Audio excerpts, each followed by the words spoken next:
ఈరోజు తాళ్ళూరు గ్రామంలో మహేష్ అనే కుర్రోడు సైన్యంలో పనిచేయటం మనకందరికీ చాలా ఆనందదాయకమైన విషయం. ఎందుకంటే చిన్నతనంలోనే తండ్రి చనిపోయినా కానీ తల్లి కష్టపడి పెంచి అతను చదివించి ఒక దేశాన్ని కాపాడే సైనికుడిగా తయారు చేసిందంటే ఆమె ధైర్యాన్ని కూడా మెచ్చుకోవచ్చు.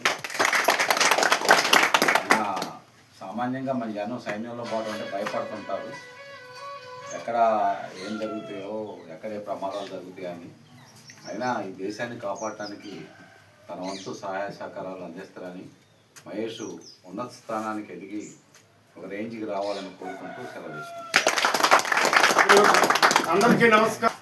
ఈ మహేష్ అనే కుర్రోడు సాహసంగా ట్రైనింగ్ పూర్తి చేసుకొని ఈరోజు మన ముందుకు వచ్చి మమ్మల్ని పిలిచినందుకు ఆయనకి హృదయపూర్వకమైన అభినందనలు తెలియజేస్తున్నాం.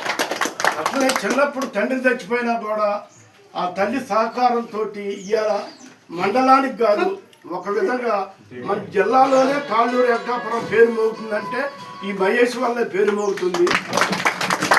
మనం ఇవాళ నిద్రపోతున్నాం అంటే సైన్యంలో వాళ్ళు ఉండబట్టే మనం ప్రశాంతంగా రైతు నిద్రపోతున్నాం. అందుకని ఈ అబ్బాయికి అందరం అభినందనలు తెలుపుతూ నా హృదయపూర్వక నమస్కారాలు.